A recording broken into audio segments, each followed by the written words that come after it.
Gotland, 1361. For the inhabitants of the Swedish Isle in the Baltic Sea, everything is about to change. Under the burning July sun, the Gotlanders stand together as one to defend their homes. Invaders are coming, and they'll destroy everything in their way. The Gotlanders must stop them or die trying.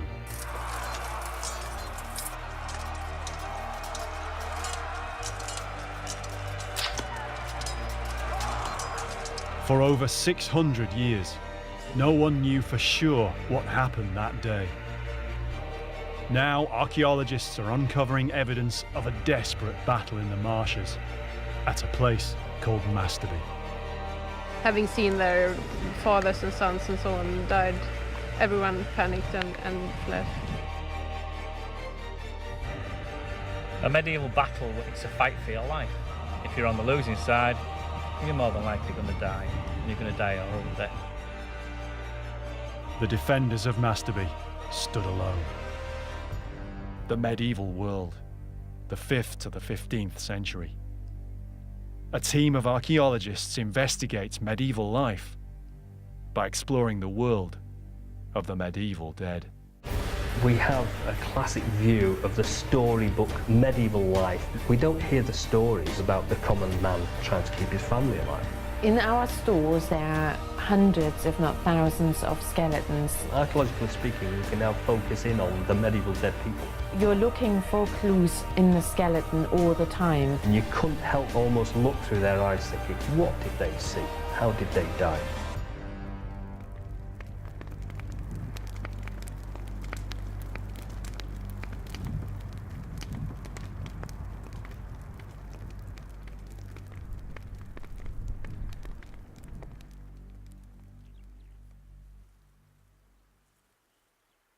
They came to the land at Kronevold, where the people fought against them, but they were superior. Then they gathered again and fought at Masterby. The second day, a third battle was fought, and the Gotland militia defeated, the others taken prisoner. They let a stone cross be raised for commemoration.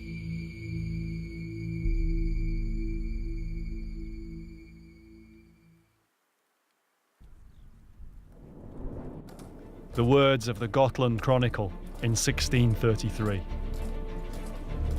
The landscape of Gotland hides a violent past. Some of it historians know about, back to the Viking Age, yet much of it they can only glimpse.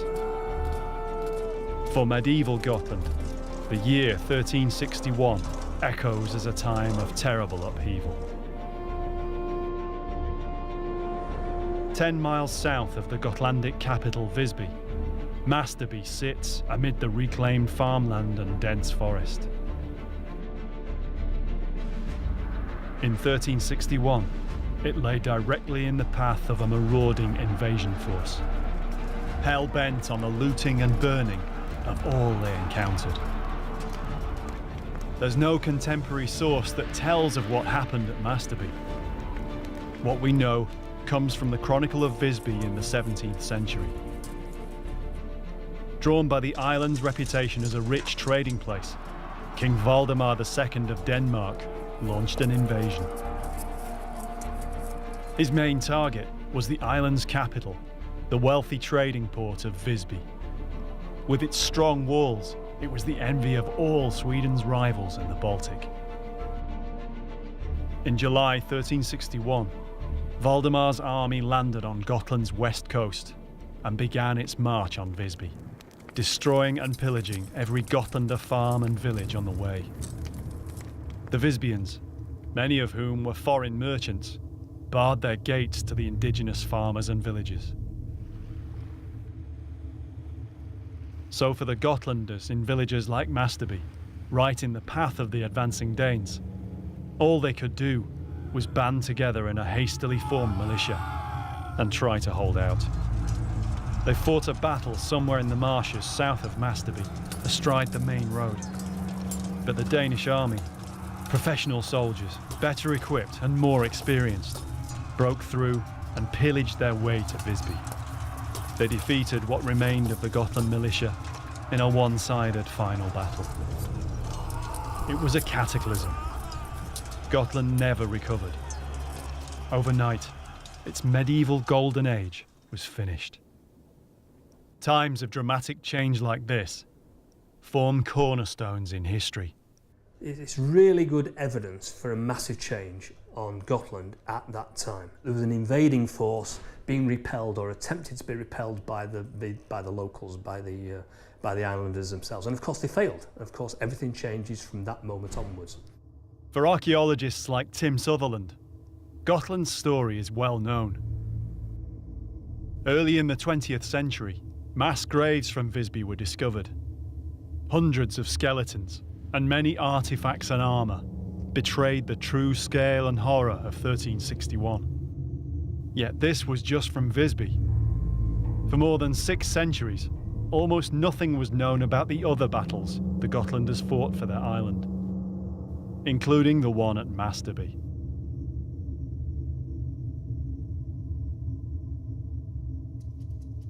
In 2012, Tim carried out an archaeological survey of the Visby graves, partially excavated more than 70 years ago. It's one of the most important sites in medieval archaeology. Yet it's now heavily developed, and there's currently little scope for more archaeology there. But there is new work being done elsewhere on Gotland by a team of Swedish archaeologists.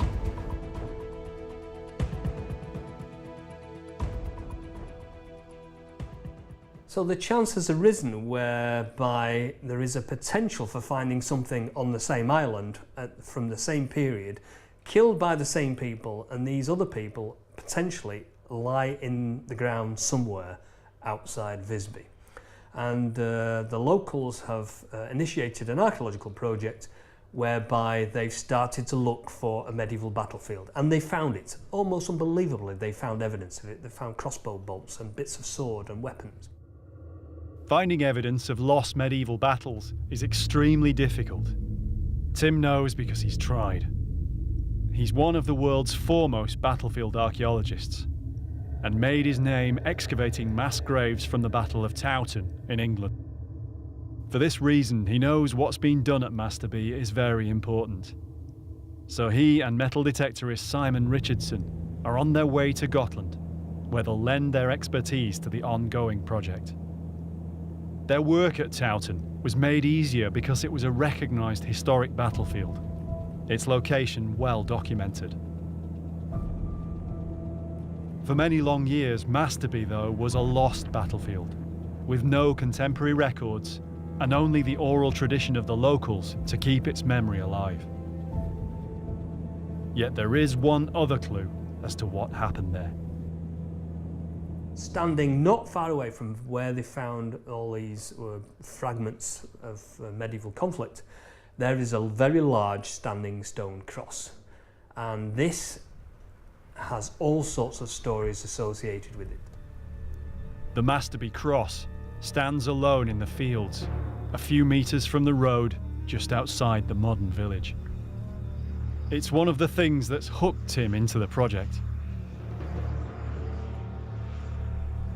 No one knows for sure how long it stood, nor even why in fact it's there, adding to the intrigue. The cross has been moved. It used to lie down. It's been moved from a great distance away. It's been moved from a short distance away. My instinct would tell me that you do not move large stone crosses like that unless there's a very good reason, in which case it might have fallen over, in which case somebody might have just put it back up again. But there's a very good chance that the area around that stone cross contains the graves of the people that died in the Battle of Masterby in 1361, just before the Battle of Visby. So there is almost a once-in-a-lifetime opportunity of finding a parallel to something like Visby, which would be phenomenal. We've potentially got evidence for another mass grave or another series of mass graves down the road at Masterby. And so are there parallels? Are they completely different or are they exactly the same? And we don't know. And that's one of the interesting things that we'd like to find out. The project centres around the present-day village of Masterby. Gotland is known for its many medieval churches, many of which date to long before 1361. Somewhere near the church stood the medieval settlement, but no traces remain on the surface. It's an almost entirely local team. Most are amateurs, with some professional archaeologists. They all know the stories of the Gotlanders' battle here, and for the last few years, they've been committed to keeping its memory alive. Maria Lyngstrom is the project leader. She's a professional archaeologist and was born and raised in Masterby, and so has a strong personal affinity with the story.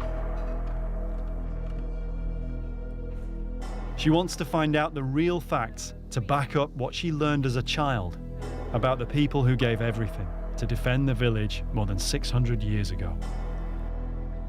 The first thing they had to do was to verify there was any kind of medieval activity there at all. Each year, they run a metal detecting survey to cover a different area of the grid. Slowly, they're gaining an insight into what happened here in 1361. The most important thing is to trace the actual outline of the battle area, piece by piece, grid by grid. The finds are scattered through the fields, lying for the most part right where they fell in the ground, dropped by a fleeing defender or an advancing invader. Now, more than 600 years later, fellow Gotlanders search for this evidence of their forebears. Simon Richardson's experience helps with this. He's one of the most experienced battlefield metal detectorists in the world. While Simon heads out into the fields with the metal detecting team, Tim prepares for a different kind of survey at the Masterby Cross. He's joined by Helen Goodchild from the University of York in England. She'll help Tim carry out a remote sensing survey around the area of the cross. The site of the Visby graves was marked by a similar stone cross. No one knows whether there are burials at Masterby.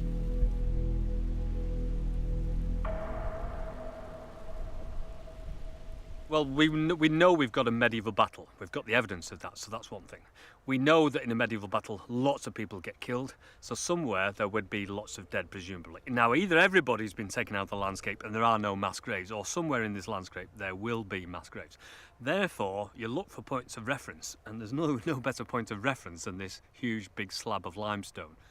And if we want to look for a parallel for something like this cross here, there is no better example than a few miles up the road at Visby, where we know there is a very, very similar cross of the same sort of size and dimensions, and that does mark the medieval mass graves from the Battle of Visby. We're hoping that in this landscape, within this very field itself, right close to the cross, are the mass graves from the people that died at the Battle of Masterby. We also know that towards the end of the Battle of Masterby, it appears as though the battle went through or very close by the medieval settlement around Masterby. So we'll have evidence of where they lived, we'll have evidence of where they fought, we'll have evidence of where they died, and also, hopefully, we'll have evidence of where they were eventually buried.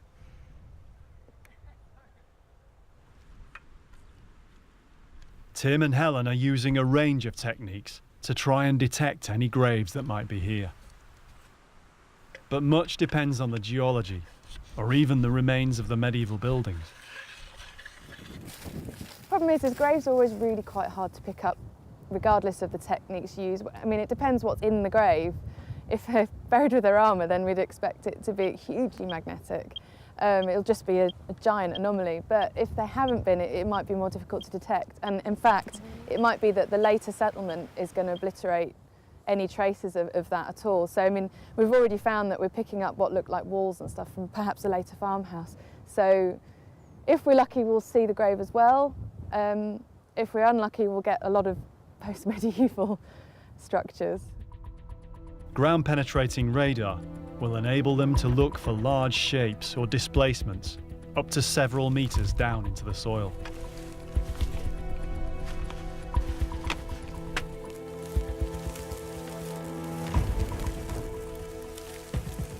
you imagine a radar in something like a plane or a ship, and it sends a signal out, it's the reflection of that signal off another plane or a piece of land or something, and the ship gets back. So it's a reflected signal that it's recording, and that's what we're doing. So we're sending a signal into the ground, it reflects off something or multiple somethings, and then gets reflected back to the recorder.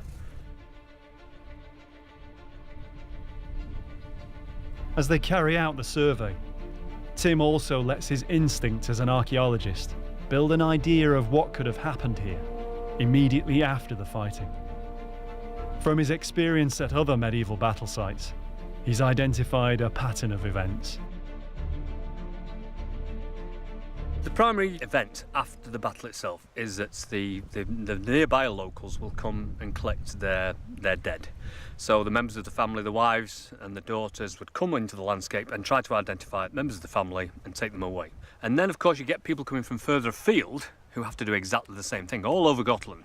They will try to come and identify their family members and hopefully take them away as well. Also you've got people on the battlefield scrounging, looking for items of value. There's lots of activity, and then eventually you are left with a battlefield full of dead that nobody's claimed.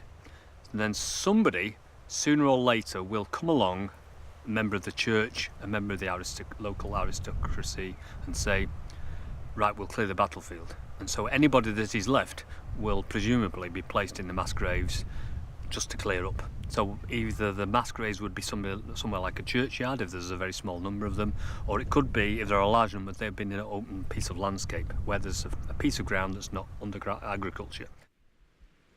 At the Gotlands Museum in Visby, Tim and Simon get an idea of the kind of evidence so far discovered from 1361. This is just a small selection of a huge range of artefacts, including armour, weaponry and human bones. One type of artefact is dominant among the finds made by the Masterby project so far: crossbow bolts. So far many have been found, probably shot at Gotlanders by the invaders. Valdemar's army is known to have included German mercenaries, possibly some of whom were crossbowmen. The crossbow was a weapon feared on the medieval battlefield. It required less skill and strength to use than a longbow, and so was seen as a devilish, unfair device.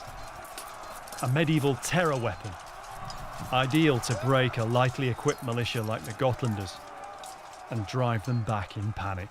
This glass case contains essentially the Masterby collection, and if you can see, these are the classic crossbow bolts, and the second back from the right there is the classic short, stubby, but heavy crossbow bolt. And this is from the battlefield at Masterby. So you brought one with you. Essentially, it's the same size, shape and weight, because it's not a little bodkin. It's not a very narrow, slender artefact, is it? It's a big, heavy, serious piece of kit. But this is a Masterby collection, so this has come off the Masterby battlefield. Yeah. So basically, these are crossbow bolts. There's no denying that, is there? Yeah, I mean, they're all the standard form, aren't they? But just vary in size. So that's important because we're getting continuity now between what is essentially being used across Europe at that time, and we've got them on the Masterby battlefield and we've got them on the Visby battlefield. So it's all the standard kit around that time. It's a short, stubby head as well. It's not a long, slender, like a bodkin arrowhead. So if it hit you in a piece of flesh, obviously you'd survive, but if that hit you in the face or in the head, it would take you down and you wouldn't bother getting up again. Tim and Simon head out into the field to help with the survey. They soon find it's not a straightforward place to metal detect. It's going really well. It's hard work. There's so many nails. Literally pounds and pounds of them in weight. So yeah, you're on your knees every 5 minutes and digging. But everything has to be investigated, so you could leave what you think's a nail and it could be a chainmail link or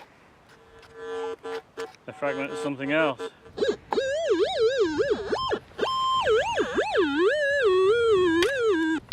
It's just a process of elimination. It's a surprise. Yet another nail.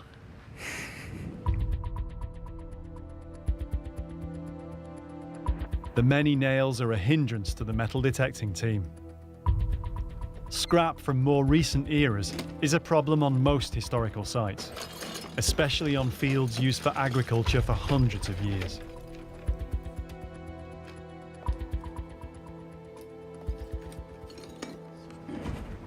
This is the kind of thing, well, this is the stuff we've been finding on the battlefield. Mainly made up of nails and wire, but there is the odd item which is a fair bigger. A lot of agricultural stuff. Odd piece of wire. Yeah, I mean, it's frustrating finding this sort of thing, but it's what you have to go through. It's part of the process. You have to remove these items to find, the battle-related things. Yeah, I mean, something like this. Looking at the metal, it looks quite old to start with, and maybe initially when it comes out of the ground, it could be mistaken for a part of a knife. On further inspection, it's all it is. It's a small adjustable spanner, quite an old one. With all this background noise to search through, Simon needs more than his technical ability. Decades of detecting on medieval battlefields means he too has a strong instinct for where to look. When you're doing these surveys, when you are walking around, you try and imagine the flow of the battle, where the most advantageous place would be to stand your army. And they knew where they were going to attack from. They knew how they could, maybe by looking at the landscape, how they could encircle the enemy, trap them, push them into a narrow place between two woods or into a marsh or against a river. They try and use the landscape to their advantage by looking at it. And I suppose metal detecting is the same, really. You look for the higher ground where people would make escape from, away from the rivers, away from the marsh. People maybe made escape plans. I know I would. Yeah, I mean, they've been buildings on this landscape 100 years ago, 200 years ago, 300 years ago, and previous to that, and obviously there's no traces of them. Yeah. So they pull the buildings down, so there's just thousands of nails everywhere, aren't there? Yeah. And they're literally just spread absolutely everywhere. Literally everywhere. Yeah. And they're not just one or two, there are literally thousands. Tens of thousands of these things. I mean, in a week I bet I found close to 1,000. Yeah. You know, the more bolts, the more distinctive artefacts you can find from the battle, and then plot them. We're just getting this more and more condensed spread of the battlefield archaeology. And we can see that it is actually a battlefield. It's not just a normal piece of land. No, but the area we're moving to in a minute, over there on the rise, that should be quite exciting. Right, why? Because that's on the main route, and it's on higher ground, which will have taken the people fleeing past the marsh. So we're now in the position between the marsh and Masterby? Yes. Right, excellent. So hopefully we'll get even more evidence of the battle then, as people came away from the marsh and then routed towards the village itself. When the survey switches location, the result is more finds and more crossbow bolts. They're searching directly over the path of the final retreat of the Gotlanders. Beyond them, the only thing standing between the marauding Danish army and Masterby was the farmstead at Grens, where the cross now stands. So what sort of stuff have you been finding then? Yeah, it's been a really good survey this year. This is what the bolts usually look like. Pretty ugly. Yeah, it doesn't look like a crossbow bolt when you first pick it up, does it? This is a close combat area, but we have a few bolts here as well. But the main battle area is just a couple of 100 meters away. So this was probably shot at a Gotlander fleeing for his life.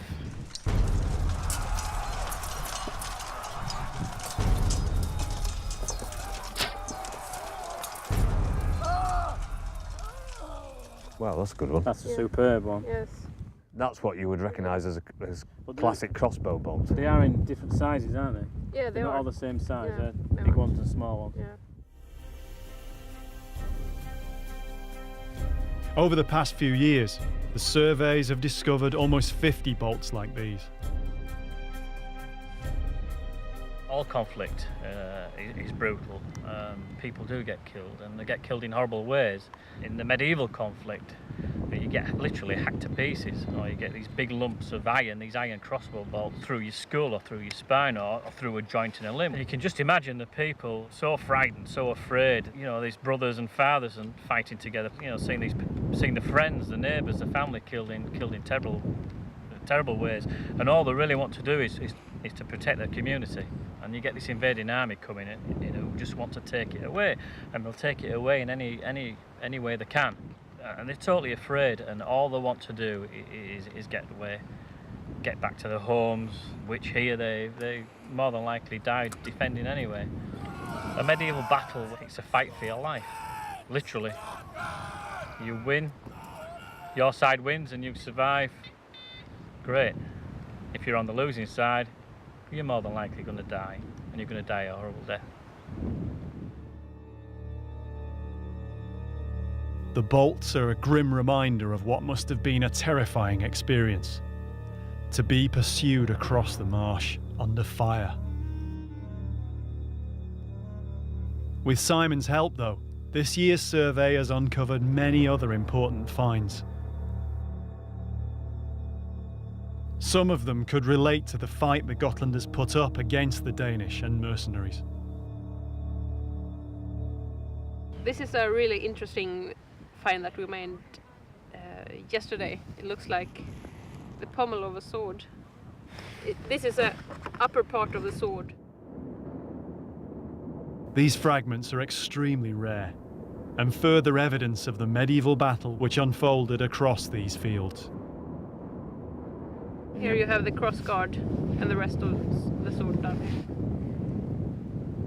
here. In all, I think this is a second pommel we have. I think most of the swords were taken away by the survivors, so it's really rare to find swords like this. And here we have a buckle. I think it fits in perfectly with a picture of 1361. There are quite a few parallels of that from the Visby graves. Yes. But it's quite a broad one, it's quite a broad belt. Yeah. For a heavy belt, is it maybe a sword belt? Yeah, it could be a sword belt or something, yeah. There are also pieces of armour, again extremely rare to find in situ on a battle site. This is a really promising find as well. Might be a lamella. See the holes here. Lamella armour was formed of many overlapping iron scales, or lames. It was a style that dated back to Viking times on Gotland. Well, lamellar armour is armour that is made up of small plates. So what you would do is you would have a series of these next to each other, overlapping each other, all riveted or tied onto something else, and it forms it's almost like a suit of mail, except it's made of plates instead of little tiny rings. So the fact that this has got little holes in it suggests that it might be actually part of an armour. Complete examples were buried on bodies in the Visby graves. But here at Masterby, the finds are evidence of the armour's use in battle.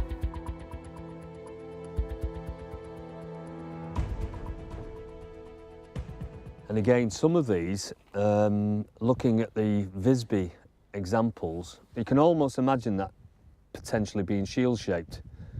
And some of the armour actually has copper alloy designs on the armour itself. So some of these might not even have just been plain, they might have been decorated as well.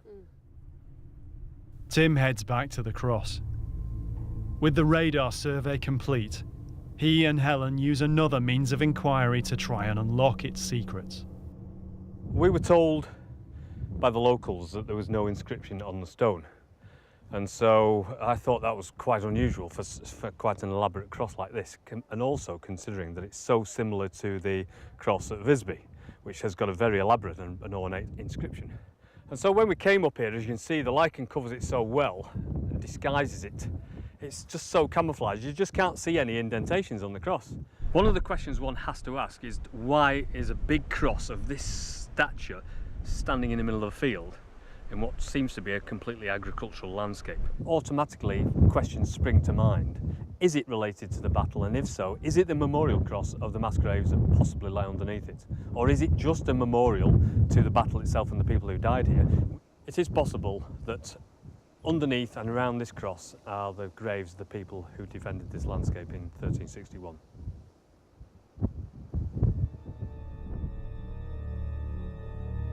It's possible they might be able to see inscriptions that still remain on the surface of the stone, not visible during daylight hours. All they have to do is wait for darkness. The idea is that we're going to shine a raking light across the surface of the stone. And the reason behind that is that by using a very low light against the surface, it will cast very deep and recognisable shadows. And anything that's an undulation in the surface of the stone and that casts a shadow, we'll be able to record. If we shine it from there, and then what we can do is turn it. Oh, look at that. And remember, we're only doing a quadrant at a time. You can already see all the lettering turning up. Is that an A? Yeah. Oh yeah, that's an A. There's definitely a D there. Yes, an O. Is that an O? So is that Dominus? Domini? I know Domini. Yes.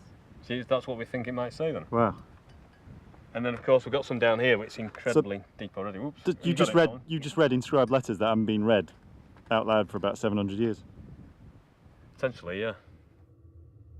Amazingly, the inscriptions can be made out after centuries, despite the weathering on the cross, out in the open, exposed to the elements. Every single year you get a fraction of a millimetre disappearing because of frost action.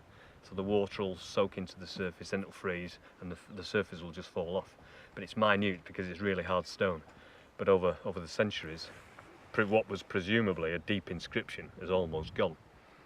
And so hopefully we're recording it in time, but some elements of it have almost certainly already gone. The letters are very faint and difficult to decipher. They're a kind of script used across Scandinavia and Europe during the later Middle Ages.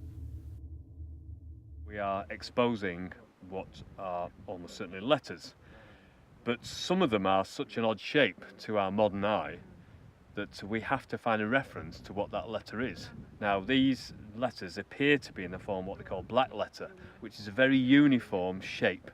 But what we need to do is to compare known black letters to what these letters are on the inscription. And so we will find some that are nothing like similar. And then we'll find some that are exact replicas, like the letter D. We know that is a black letter, letter D. Yes, I think these dots separate two words. So we have the last letter here, and then the other word starts with an O or a D. That's not a black letter D though. This is a typical black letter D. Yeah. Then it's an O. With a tail on, so it would have to have a tail. Okay, so it's an O then. So it's an O or something similar. Yes. Yeah. And it's very rounded for a black letter. So it may be that somebody's even cleaned it up again. These two are incredibly deep. They are really deep. It's either that or it's just for some reason it's very hard around there. It's not eroded. But we've got such a good letter there. That's beautiful. Yes. There, isn't it? That's just. Yes. But it's a minuscule, or what do you say? It's a small A. Yes. Although it's in the beginning. Yes. Type, yeah. Yes. For Maria Lyngstrom, it's an important discovery. She's known about the cross since childhood, growing up in Masterby. But she never realised it still bore these hidden inscriptions. Really excited, yes. Considering it didn't supposed to have an inscription on it anyway, this is absolutely fantastic. Yes. So we now know that it once had a full inscription, and it's just worn away. I was born here, so I've seen it all my life, and I've always been told that the cross was blind, and that's why we haven't blank. So there's no inscription on it. So yes. you were always told from a very early age that this was a blank cross. Yes. And now, how do you feel about seeing this for the first time? Oh, this is amazing. This is so dream coming true, really. Fantastic. Yes. Part of the inscription seems to be Jacobi, which may refer to St. James's Day, just prior to when the Battle of Visby is known to have taken place. It could just be coincidence. So the cross in Visby has got an inscription that's got the date of their Yes. battle on it. Yes. And that was, what date was that? 3 days after, I think, Jacobi, it must be, since it's the 27th 27th. of July. So if this has got Jacobi written on it, which is St James's Day, then that would refer to a medieval Saints' Day, which very coincidentally just happens to coincide with the date of the Battle of Masterby, which is fantastic. So it does look as though we've got a medieval cross with an inscription on it, which we didn't know existed, and the inscription might just say Jacobi on it for James, St James's Day, which is the date of the Battle of Masterby. That'd be unbelievable to discover that for the first time. Out in the fields, Maria and the metal detecting team are back at work. They're on the northwestern shore of what was the shallow lake in medieval times. It's the area across which the defenders fled after they failed to stop the Danish advance. We're actually on the shore of the lake now. You can see it dipping down a bit over here. And there we have the former lake. It was ditched out at the end of the 19th century. So it's not a deep lake then, it's a shallow... Shallow, yes. Yeah. And 1361 is supposed to have been a really dry and hot summer, so it was even shallower. But the marshy lake bed wasn't enough to stop the Danish advance.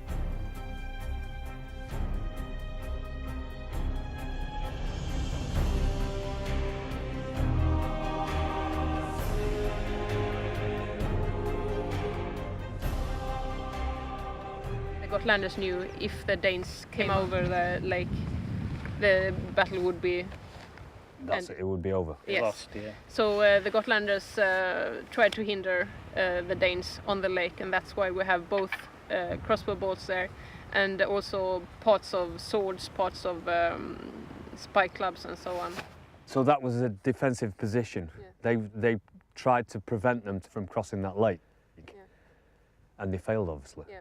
In the great scheme of things, this is now becoming almost parallel to the archaeological evidence from the graves at Visby, but it wasn't a proven battlefield until relatively recently. No, not amongst the experts. They said, no, historians said, we don't think there was a battle, but the people here in Masterby have never doubted there was a battle here. So. And so what's happening now is the battlefield archaeology is formalising this part of history.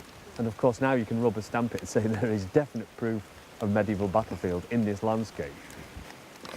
The weather closes in as this year's survey is almost complete.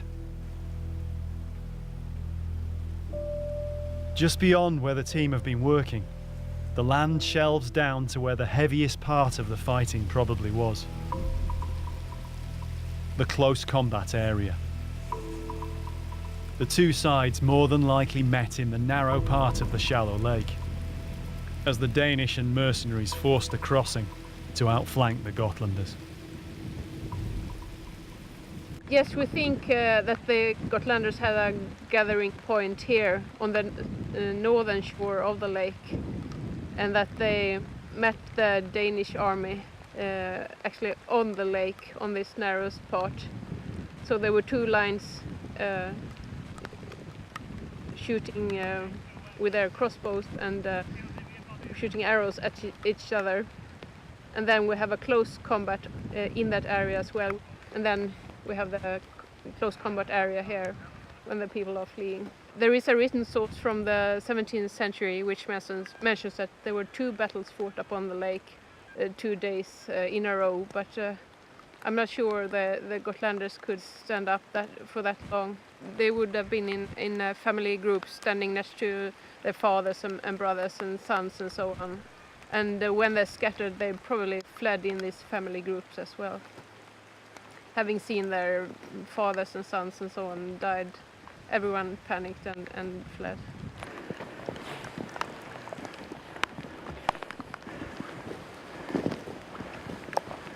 How many battlefields now? How many? Too many to count. About my fourth medieval battlefield. Probably one of the most interesting. As the team head out of the field for the final time this year, they're following the route the Gotlanders probably took as the survivors fled back to the village.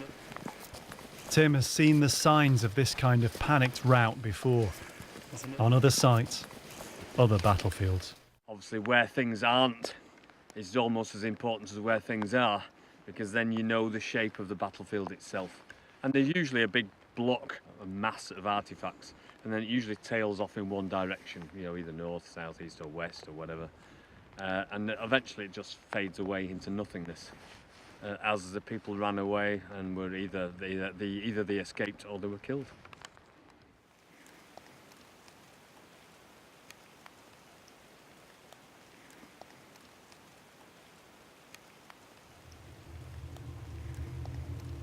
At the cross, the radar results are inconclusive. There are no obvious grave pits in the fields around the cross. But there are the possible remains of the medieval farmstead that stood here at the time of the battle. Tim and Simon return one last time to take auger samples from the areas highlighted by the radar results.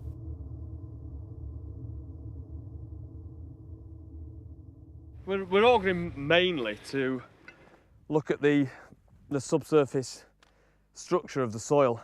So we're looking for how deep the topsoil is, and then what the subsoil is made of and how deep it is. That's clean, isn't it? Everybody's telling us that there's nothing here, and until you can prove it, then you just never know. The Masterby cross binds its secrets tightly. This is where the debris trail of artifacts seems to lead.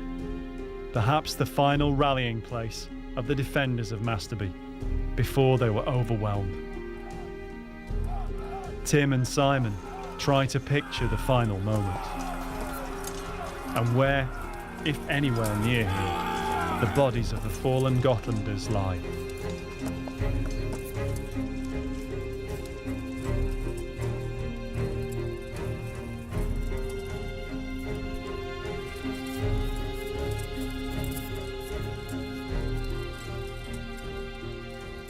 The location here is at the end of this tail of archaeological evidence of the battle. So we're getting crossbow bolts, we're getting bits of armour and all sorts of things. And this is, to all intents and purposes, the tail end of it. So if we've got the mass of the battlefield there, one would expect the majority of the people to be buried there, at least temporarily, and then taken to the church later on. But if there was a settlement here and this is part of the route, then is it possible that this is where people were fleeing to? And then there was like a horrible situation occurred here that was memorialised not just for the battle, but for the for the carnage that took place. Most of the artefacts are in what we believe to be the centre of the battlefield. Yeah.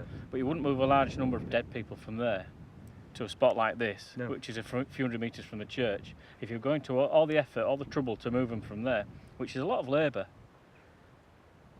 you carry on to the church and bury them in the cemetery. Yeah. So why is this memorial stone here? Maybe this memorial is just commemorating. This is the area of the old village. This is where maybe the last stand was. So we'll put the cross here. Doesn't necessarily mean they're buried here. Yeah. It just means where everything sort of ended. You know, this could be the beginning of the route where they just start fleeing back towards Visby, and the locals obviously get caught up in it. Yeah. So it might mark the transition point. Did they actually exhume the graves from the battlefield and take them into the consecrated ground, or are they still there on the battlefield waiting for us to find? Oh, there are several graves between here and the main concentration. Yeah. And again. And as for the Danes, the enemy, would they go to much trouble to bury those? I don't think so. No, I don't think so, because they'd be too busy going towards. They hadn't reached their objective yet. Their objective was Visby. I mean, if the local population's wiped out, there aren't going to be many people around. Exactly. All this landscape would have been decimated, wouldn't it? Yeah. At the time of the battle, because there would have been thousands of troops moving through this landscape, taking anything that was movable, anything of any value whatsoever. That's the food, the livestock, any of the artefacts in the houses. They'd probably loot, burn the houses, and then move on. And there are a few knives found there, and we're talking one, this size. Yeah. That'd be a good piece of, a useful piece of equipment. Yeah, For a labourer or for a farmer. If somebody had found that, they would have had it. But I don't think people have gone to the trouble of looking. Maybe a lot of them don't come back because they're dead. Exactly. Yeah.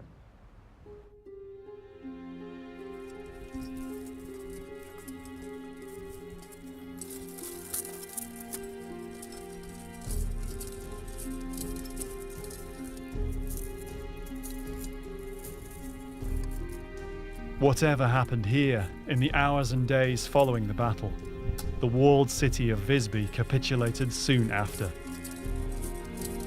And with it, the whole of the island fell to Valdemar and the Danes. Though it was regained by Sweden years later, medieval Gotland was never the same again.